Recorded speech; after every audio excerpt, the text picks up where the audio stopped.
inyong lahat, magandang araw po sa ating lahat. Ako po'y hindi ko expected talaga na ako'y magsasalita. Kasi bisita lang kami galing ng Mindanao.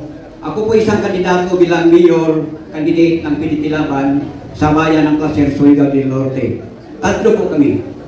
Pero nung wala pa ang 2025, noong 2024 pa, wala pang eleksyon, tinawagan ako. Ang tawag sa akin, yung Mindanao na pinahanap nila ni Romualdez na magiging mayor sa kanilang grupo. At isa ko sa napili na tinawagan na dato, ang tawag kasi sa akin, dato ipaliwanag sa tribo. Ako po isang ikaunong tribe ng Misamis Oriental at kasama ko ang aking may bahay, Mayor Lando de Titalo, na nagsikap na magiging maayos ang ating bansa sa pamamagitan sa aming pagbuo ng makatribong pamahalaan. Unang-una, gusto ko lang ikwento sa inyo muna, no, bago ako magsasalita ng kunting mga bagay na mahalaga sa atin. Unang-una noong October 2024, tinawagan ako sa middleman nila ni Romualdez sa Mindanao. Sabi niya sa akin, Dato, chairman, kasi chairman ako sa buong Pilipinas sa makatribong pamamahalaan. Chairman, ikaw yung napili sa grupo na magiging mayor ng Placer sa grupo ni Romualdez. Pero mayroong usapan doon. Kailangan mo sundin ang usapan at sigurado ka ng manalo sa May 25 eleksyon. Anong usapan? Sabi ko. Ito po ang usapan. Magbigay ka ng 15 million at kausapin ka sa abogado ni Romualdez, abogado ni Garcia sa Comelec. Kasi yan ang ginagamit ngayon ni Romualdez na magpili ng mga mayor at doon babayad sa Comelec. Kay Garcia po kayo magbayad. Madaling salita, nag-usap kami, nagpunta kami dito sa Manila, nakausap ko yung bagman ni Garcia na abogado rin. Pamangkin ni Atty. ni Garcia. Usapan, first release 5 million. Saka na yung 10 million kapag manalo ka. After 3 days na nagsabi ko sa kasamahan namin, tingnan natin anong pakulo ito. Tingnan natin anong laro ito. Lalo ng pinipilaban ako. After 3 days, tinawagan ako ulit. Ay, huwag na. Mayroon na palang nailagay si Romualdez na mayor niya doon sa Placer, ang incumbent mayor na dati kalyado ni Tatay Digong sa pinipilaban. Na bumaliktad kay Romualdez dahil sa puntong pera. Ngayon, okay na, wala ng problema. Kahit hindi ako magiging tauhan ni Romualdez na hindi ko talaga pwede magiging tauhan niya. Ngayon, mayroon tayong ginawa dito mga pagputiking o pagpili sa mga kandidato. Isa po ako sa pinatas sa Tatay Digong bilang mayor candidate ng Placer. Alam ko walang pera. Alam ko walang pundo ang pinipilaban. Pero ang ating pagsisikap doon sa Placer na magiging mayor ay mahinto na yung illegal na drugs na bumalik ngayon. Ang droga sa aming bayan, maniwala kay kinig sa panahon ni Tatay Digong. Kahit yung pinangbayan ko, kasi may pinangbayan ako, may mining operation ako ng ginto. Walang droga doon. Pero ngayon, droga, paril, at marami pang pinapatay. Yun ang dahilan ako nagsikap na magiging mayor sa ating partido sa Placer. Kahit walang pera. May isa pa akong kasama na mayor rin na pinipilaban. Kinuha nila doon para magiging walang hadlang ang partido sa grupo ni Romualdez. Mayroon silang daw ang mayor na pinatakbo. Ang isang kasama nito sa partido pinipilaban na tapat sa partido, pero dahil sa 10 million na binigay ni Romualdez sa kanyang congressman at gobernador, lumipat siya doon. Sabi niya sa akin, nag-conference kami mga mayor na mayor, sabi niya sa akin, nung dito ka na, kilala ka namin dito. Ikaw yung nagbigay ng kapayapaan sa bayan ng Placer, nang pinapatay lang ang mga tao dito sa kumpanya kung pumasok sa kanilang binahang bayan, binahang area. So pinahinto ko yun, hanggang kilala ka namin kung sino ka dito. Pero nung pakiusap, withdraw ka sa kandidatura mo. Sabi ko sa kanya, manalo matalo, lalaban ako. Kahit wala akong pera. Kung gusto mo akong hamunin na magiging mag-withdraw sa aking kandidatura bilang mayor, ito ang kondisyon ko sa inyo. Magawa ka ng manifesto na itong droga dito, ihinto ko within 6 months pagka mayor mo. At itong baril dito, itong patayan dito, mahinto ko hindi 1 year sa panunungkulan mo. Baka mabidro ako kung magawa ka ng manifesto doon. Hindi naman siya nagawa ng manifesto. Mananintay ka, tuloy ang laban. Ngayon dito na tayo sa ating mahal na Pangulo. Alam ninyo noong nagawa tayo ng mga rally dito, sabi pa ng mga kasama kong opisyal sa tribo, Chairman, antay lang kami sa desisyon mo. Hindi ko ipinabalaki. Pero totoo po ito. Mayroon akong 2 milyon na membro ng makatribo pamamahala kung Pilipinas po kami. Pero sabi ko sa kanila, huwag ko na tayo sasali, kahit speaker ako dito sa Iguasa Bonifacio, speaker ako sa Davao, tungkol ko pababa ni BBE sa kanyang kalukuhang ginawa at sa kanyang hindi responsable na leader, nanawagan ako sa kanya na kailangan bababa ka na. Sabi ko sa mga tauhan ko, huwag tayong pakita ng gilas ngayon. Antay tayo sa buong pwersa at opinyon ng ating party, ng aking partido pinipilaban. Pag mayroon silang go signal, saka na tayo manawagan sa buong Pilipinas, mag-aklas baba tayo lahat. So, dahil dyan, sabi pa nila, sana naman hindi masira itong ating mangarap na ang ating magkatikong pamalaan ay maipalit sa NCIP. Alam niyo yung National Commission on Indigenous People po.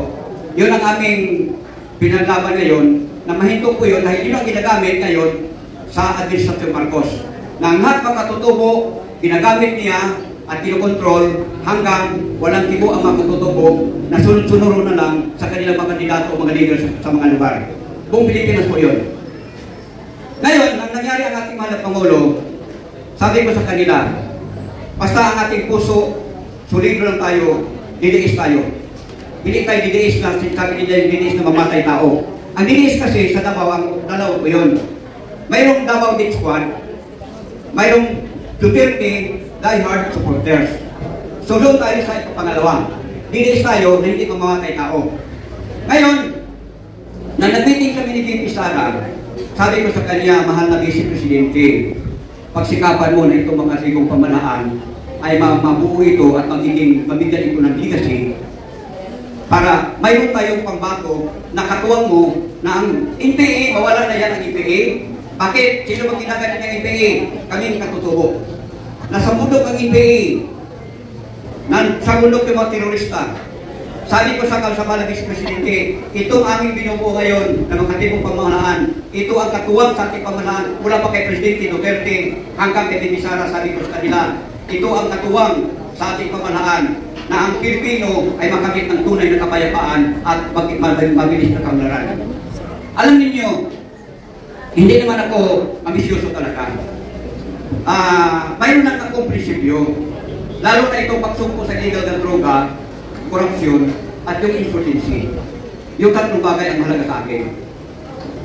Itong 3 bagay, kung hindi ito mahinto, kahit sinong pamamahala, wala tayo. Dahil ang korupsyon, alam na natin ngayon, insurgency, nasa Senado, Kongreso na, nakapasok ng insurgency, mga NPA, mga leader ng mga komunista, nakapasok ng Senado, Kongreso, lumakas na sila, pinatinggan na sila, may bundol sila.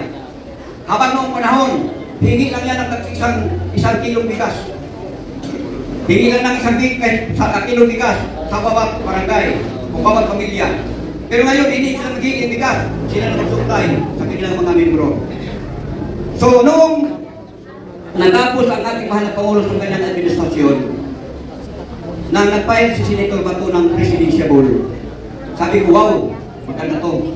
Kasi ito, pag masing mga presidente ito ang papatuloy sa advokasya ng mahal na Pangulo. Pero biglang nag-withdraw.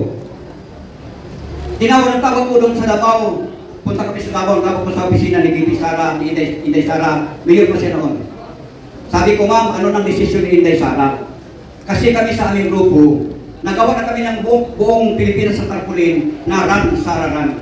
Napagawa kami ng tarpaulin, mahigit 20,000 ka tarpaulin, Run Sara Run. Pero pagdating ng dulo, nagiging Vice President ni Bongbong Marcos. Alam niyo ang nangyari noon?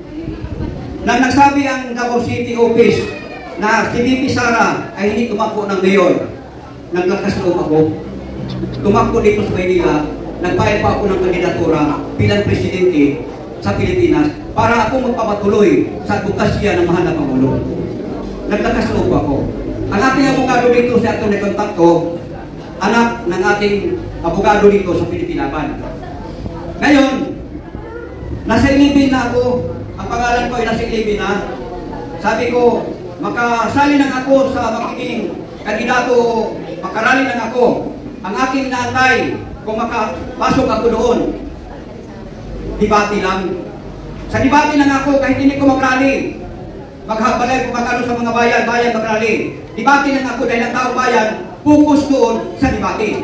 Debate lang ako, mayroon akong 45 agenda na pinaghanda doon sa ating gamitin debate kung sakali nakapasok ako noon. Hanggang number 11 ako, sabi ng ating abogado, Tony Contacto, Sir, may hiniling ang komisyoner ng kumilik ng kahawak sa COC mo. Ano pong hiling? Magbigay ka daw ng 500,000. Putang ina, sabi ko na Tony. Putang ina. Yun naman po kasi ako na hintuin yung korupsyon. Ang advocacy ni Pamahalang Pangulo, dapat ba ipatugulo yung walang korupsyon na pamamahalaan. Tapos magbigay ako ng 500,000 sa kumilik. Turuan ko sila mamura. Paano ko sila mapahinto sa kanilang korupsyon? So hanggang sabi ni Atty. Magrally ka, hindi ka natanggal. Ikaw Atty. Huwag ko kong padaniwalain. Hindi man ako lisensyadong abogado. Pero parehas po tayo ng aralan. Alam natin kung anong batas, alam natin kung anong pagkalimaluhan, at alam natin paano kumalaw ng legal. So, sa madaling salita, hinito ko yun. Ngayon, dahil sa pangyayari sa ating bansa ngayon, ang isang pag-asa lang natin sa totoo lang, ito lang ating mahal na Vice Presidente. Sana po sa Luzon, kami Manila, kami sa Mindanao. Magsabi ko sa inyo sa Mindanao, 70% po kami. Hindi naman kami 100%. Dahil may mga Muslim brothers kami nasa kabila. May mga tribo rin kami nasa kabila. Pero 70% po, ipangako namin sa Mindanao, sulido kami kay VP Inday Sara Duterte. So umasa po kami na kung wala mang mangyari pag-atlas ngayon, kung matuloy mo ng ating 2028 eleksyon para magiging presidente ito, sana po magkakaisa na tayo dito. Huwag natin magtingin nga baka sumunod niya, baka pagpupo pagpabango pa lang yan. Alam na natin Duterte legacy. Alam na natin kung ano mga Duterte. Alam na natin ang ilang ugali. Madali silang malapitan at malambing sa atin. Kita naman ninyo. Yan ang kailangan nating leader. Malapitan, na hindi pwedeng hadangan. Na kung lumapit ang isang tao sa kanya, pwedeng hadangan. Huwag. Kasi ganyan pa ang nangyari sa administrasyon kahit ngayon. Kahit nandyan ka sa loob, hadangan pa yung mga tao mo dahil mayroong protocol. Pero ang kailangan natin dito, may puso na mapagmahal ng puso. At mga Duterte lang po ang nakita namin. Hindi ito pinabalaki na rin kagabi na kami, yan po talaga ang totoo. Kasi, ilang presidente na, noong panahon ni Marcos, ang bugtikas, mahal na. Sabi nila, mura. Hindi mahal ng bukas noon. Yun nga ang dahilan na noong panahon ni Marcos at kanina makapagal, di ba Marcos makapagal pa noon ang labanan. Liberal Party at Nationalista Party. Tatlo po yun, independente. So, Liberal Party, si Macapagal, National Party, si Marcos. Alam mo ninyo may awit doon ni Macapagal, na sabi pa nila, ang bugas kasi mahal na, doon pa mahal na talaga ang bigas. Panahon pa ni Marcos Macapagal. Kasi may awit doon na habang nagrarally sila, na Bisaya na pagka-awit. Marami ba Bisaya dito? Marami? Okay. May awit noon, abitin ko ang awit noon na napatunay na ang bigas talaga, mahal na noon pa. Di Macapagal. Sabi ng awit, kanti na lang, mga 5 minutes lang po, labing matagal ako. Sabi ng awit, abitin ko ang awit ni Macapagal noon against Marcos. Sabi man ng grupo ni Macapagal sa Mindanao, sa kanilang mag-rally, kasi butante ako noon. Ang iyan ko kasi ngayon, 69 na po ako. Sabi pa, Mama, hilak papa, papa, hilak mama, Macapagal, padakunta, silayis, uban sila, Antonino manahagog siga, Osias Climacuso Rodrigo, ang tanan sinaduris maguban, Katipak manglapos ang tanan. Moki yung mga senador. Dahil patuloy ang awit, nagsabi, Mahal ang hugas, barato ang kopras, makapagal, padapunta, pilayis, uban sila. Maunay katas Bisaya. Totoo yun. Mahal ang bigas noon pa. Mas lalo ngayon mahal ang bigas dahil ang ating mga agrikultura pinabayaan. Alam mo ninyo kung bakit si Marcos kinuha niyong Secretary ng Agriculture, Presidente pa? Di ba katanataguhan yun? Ikaw, Presidente, magiging cabinet member ka? Anong ibig sabihin diyan dahil cabinet member ka, mag-report ka sa sarili mo. Masabi ka, o mga sekretary, mag-report kayo sa akin anong development ninyo sa inyong kabinete. Dahil sa kabinet siya, magsabi siya, Marcos, mag-report ka ka Marcos. Di ba karatado yun? Umpisa pa lang karatado ng ating Presidente. Sa totoo lang. Yun na nakita namin sa ibang kasama ko. Chairman, anong pagtingin mo ngayon? Wala yan. Kinuha niya ang agrikultura, Secretary of Agriculture, dahil may ginto pa silang ginantay, hinahanap na ginto nasa mga bundok doon. Dahil ang ginto, nasa bundok po yun. Yun ang totoo kung bakit kinuha niya yung Agriculture Secretary, Presidente pa. Ngayon, hindi natin magpalinglang. Kailangan natin nalinglang na ang youth party list, kawawa talaga sila. Binuto ko naman namin sila 100% po. Pero ang tayo magkagawa eh. Umasa po tayo sa 2028 kung walang mag-aaklas ngayon na si VP Sara, panindigan natin na itayo natin din ang Presidente para mabago ang sistema ng ating bansa. Dahil isa sa mga opinion namin, pinaghanda namin ang opinion, kailangan maglagay siya ng Comelec chairman na hindi tarantado. Kailangan maglagay siya ng cabinet member na may alam at may damdamin sa mga magsasaka at sa mga mahihirap. Kailangan ang SWD, kailangan may lagay ng tamang sekretary na hindi pagsamantalahan ang mga tao, lalo ng babalik probinsya, na kapag mag-release ang SWD ng 10,000 sa balik probinsya program, iiwan nila ang 1,005 pesos, 3,005 lang ang ibigay sa mga nagbalik probinsya, ang 1,500 binulsa na sa SWD. Totoo po yun.